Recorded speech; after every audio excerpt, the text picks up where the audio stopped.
আসসালামু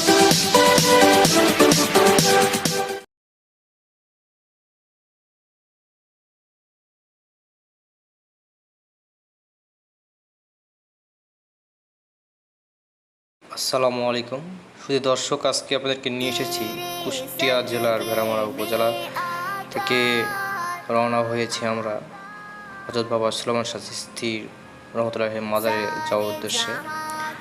তো ভেড়ামারা থেকে প্রায় 8 কিলোমিটার পর গোলাপনগর বাজার রাস্তায় মেন গেট, সেখান থেকে আরও প্রায় 1.5 কিলোমিটার পরে হযরত বাবা সুলেমান শাহ চিশতি রহমতুল্লাহের মেন ফটক মাজার শরীফের গেট। এটা পদ্মা নদীর একবারে কিনারায়। হযরত বাবা সুলেমান শাহ চিশতি রহমতুল্লাহ ভারতে 1879 থেকে 80 সালে মধ্যে জন্মগ্রহণ করেছেন। তারপর উনি আজমির শরীফে হযরত বাবা আব্দুল শুকুর মালিক বাবা রহমতুল্লাহের সাথে দেখা করে সেখান থেকে পাকিস্তানে দীর্ঘদিন পীরের খিদমত করে পীরের হুকুমে একটা ডিঙ্গি নৌকায় চড়ে পদ্মা নদী দিয়ে ভাসতে ভাসতে কুষ্টিয়া জেলার ভেড়ামারা উপজেলার গোলাপনগর নামের এই জায়গাটিকে তার নৌকা এসে ভিড়ে।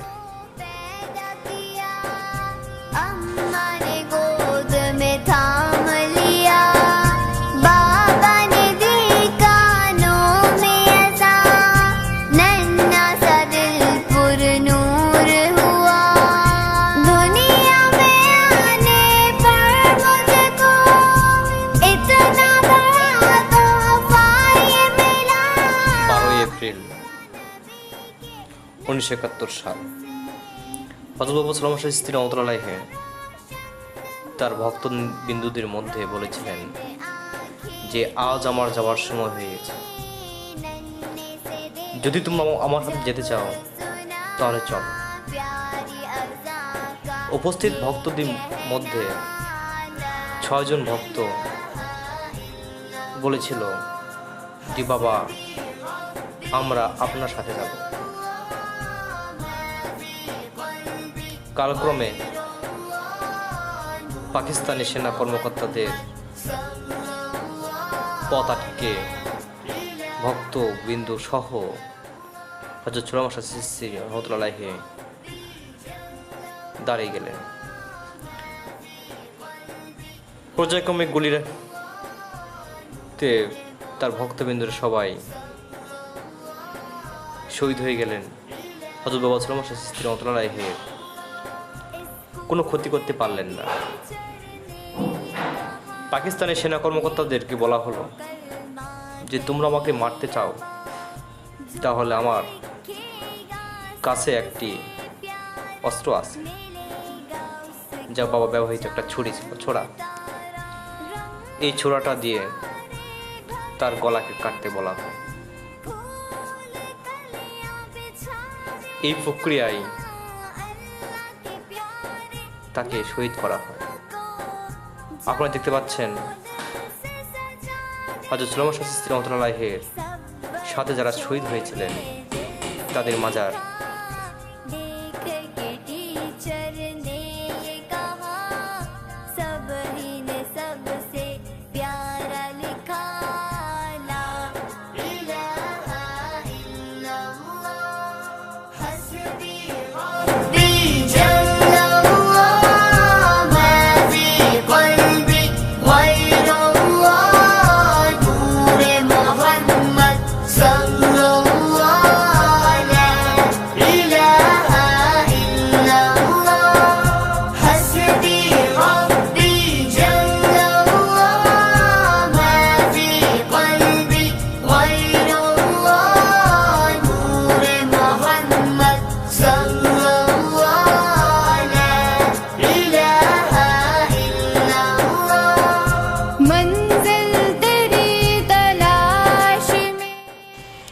আপনারা দেখতে পাচ্ছেন যে খুব সুন্দর একটি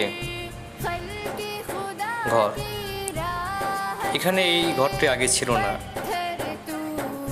হযরত সুলাইমান শাহ চিশতী রহমাতুল্লাহ আলাইহি ওফাত হওয়ার পর তার ভক্তবৃন্দীরা এই ঘরটিকে সুন্দরভাবে তৈরি করেছে। তবে তার জীবনোদ্দশায় এখানে অনেক গহীন জঙ্গল ছিল। এই জঙ্গলের মধ্যে হযরত সুলাইমান শাহ চিশতী রহমাতুল্লাহ আলাইহি এই জায়গাটিকে বসে তিনি সাধনা করতেন। আর এই জায়গাটির পাশ দিয়েই রেল লাইন ছিল। কথিত আছে অনেক বন্য পশু হযরত বাবা সুলাইমান শাহ চিশতী রহমাতুল্লাহ আলাইহির আশেপাশে ঘিরে থাকতেন। এখনও সেই ঐতিহ্যবাহী প্রাচীন একটি বট গাছ আছে। এখানে এখনো কিছু কিছু বন্য পশু মাঝে মধ্যে দেখা যায় যারা ঘোরাফেরা করে। এটা হলো জিন্দা কবর। রেল লাইনের মাঝে এই কবরটি হযরত বাবা সুলাইমান শাহ চিশতী রহমাতুল্লাহ আলাইহি তার ভক্তবৃন্দদেরকে বলেছিলেন যে রেল লাইনের মাঝখানে আমার জন্য একটা কবর খোঁড়া হোক।